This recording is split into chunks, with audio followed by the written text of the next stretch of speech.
कराची में इमरान खान पाकिस्तान तहरीक इंसाफ के चेयरमैन इस वक्त मीडिया के नुमाइंदों से बात कर रहे हैं, आइए देखते हैं।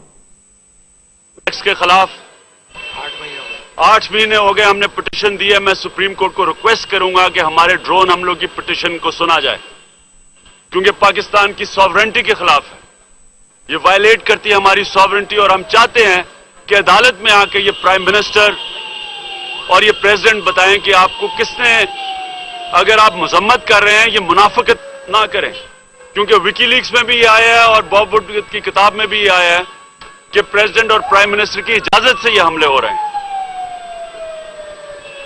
दूसरा पॉइंट जो मैं उठाना चाहता हूं वो रेमोंड डेविस का है, लेकिन मैं चाहूंगा कि जस्टिस वजी उसकी पूरी वजाहत कर दें लीगल पॉइंट ऑफ व्यू से। इनके से पहले मैं जो तीसरा पॉइंट, 4 पॉइंट्स के ऊपर मैं बात करना चाहता हूं। जो तीसरा पॉइंट है वो ये कि हुकूमत की पॉलिसीज की वजह से अवाम का माशी कत्ल हो रहा है इस वक्त। कभी भी लोगों के इतने बुरे हालात नहीं थे जितने आज हैं। बेरोजगारी तेजी से बढ़ रही है, फैक्ट्रियां बंद पड़ी हैं। मैं अभी जब जहाज में आ रहा था, लियारी के 2 बिजनेसमैन मुझे मिले। उन्होंने कहा जनाब, एक ने मेरा वेयर हाउस बंद पड़ा है, एक ने कहा मेरी फैक्ट्रियां बंद पड़ी हैं, क्योंकि वहां पैसे लेने वाले गुंडे आ जाते हैं, वहां इंतशार है, कानून नाम की चीज कोई नहीं है। कराची का यह हालात है कि यहां एक वो शहर जिसमें सबसे ज्यादा पाकिस्तान का जो रेवेन्यू प्रोड्यूस करता है, उसमें यह हाल है आज लॉ एंड ऑर्डर का। कानून नाम की चीज नहीं है। पुलिस का इन्होंने बिल्कुल बेड़ागर कर दिया, पॉलिटिसाइज करके। पाकिस्तान की तारीख में कोई मिसाल ही नहीं है जितने कर्जे लिए गए हैं। आज तकरीबन 5 खरब से 10 खरब पे कर्जा पहुंच गया 3 सालों में।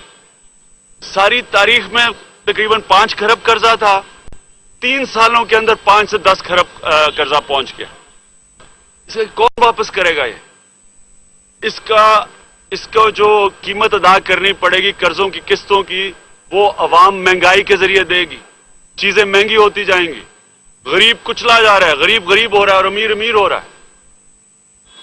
और मेरा जो आखिरी पॉइंट है, उसके बाद मैं रेमोंड डेविस की कहूंगा जस्टिस साहब उसके ऊपर वजाहत करें कि इस वक्त मुल्क की सबसे बड़ी ये जरूरत है कि हम करप्शन का मुकाबला करें और जो टैक्स चोरी है, टैक्स फ्रॉड है पाकिस्तान में, इसका मुकाबला करें, क्योंकि इन दोनों के बगैर पाकिस्तान वायबल ही नहीं है। हमारा इतना बड़ा खसारा हो गया कि हम कर्जों के बगैर आप गुजारा नहीं कर सकते।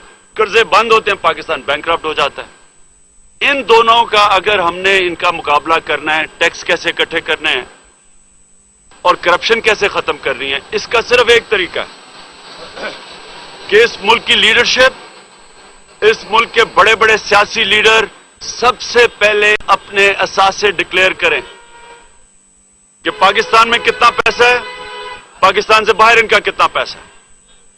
जब तक ये अपने असासे डिक्लेयर नहीं करेंगे, जब तक लीडरशिप अपने से नहीं शुरू करेगी, जब तक वो लीडरशिप ये नहीं बताएगी कि जी क्यों उन्होंने असासे अपने छुपाए हुए हैं, क्यों अपने नाम पे नहीं है, क्यों पॉलिटिक्स पाकिस्तान में कर रहे हैं और जायदादें पैसा बाहर पड़ा है, और वो इसलिए छुपा रहे हैं क्योंकि या वो टैक्स का पैसा छुपा रहे हैं जो टैक्स देना था, और या फिर ये करप्शन का पैसा छुपा रहे हैं। तो जब लीडरशिप खुद अपने एहसास से नहीं डिक्लेयर करेगी, अपना पैसा बाहर रखेगी, टैक्स चोरी वो करेगी, करप्शन वो करेगी, तो अवाम का तो कोई मुस्तकबिल ही नहीं है इस लीडरशिप के साथ। तो मुझे शाह महमूद कुरैशी का मैं शुक्रिया अदा करता हूं कि 3 साल के बाद आसिफ जरदारी के साथ काम करके उनको आज ये पता चला है कि इस मुल्क में ईमानदार लीडरशिप की जरूरत है। मैं शाह महमूद कुरैशी, शुक्र है कि इंसान अगर देर भी लगता है तो कम से कम आप सीख गए हैं। हम ये बड़ी देर से कह रहे हैं कि असल मसला इस मुल्क में करप्शन है, और जब तक करप्शन का जिन नहीं इसका मुकाबला किया जाता, और करप्शन वही रोक सकता है जो खुद करप्ट ना हो, जो खुद करप्ट हो, जो टैक्स भी ना दे, जो अपने नाम पे कुछ ना रखे, और फिर बार बार ये नूरा कुश्ती करते जाएं कि जी हम कभी 40 दिन दे रहे हैं, हम 45 दिन दे रहे हैं, हम 10 पॉइंट दे रहे हैं, ये हमको 3 साल से नूरा कुश्ती देख रहे हैं। अगर आप सीरियस हैं, मैं नवाज शरीफ को अब कहता हूं कि अगर आप सीरियस हैं तो पहले शुरू करें, कहें जी मैं आज अपने साथ से डिक्लेयर कर रहा हूं मेरे बाहर पैसे कितने पड़े हैं, पाकिस्तान में कितने पड़े हैं, और मैं आसिफ जरदारी आपको कहता हूं आप अपने हिसाब से डिक्लेयर करें, इधर से गेम शुरू करें, यहां से असल जंग शुरू होगी पाकिस्तान को बचाने की। मैं जस्टिस साहब को कहूंगा कि ये जरा वजाहत करें कि जो रेमोंड डेविस केस है इसकी लीगल पोजीशन क्या है।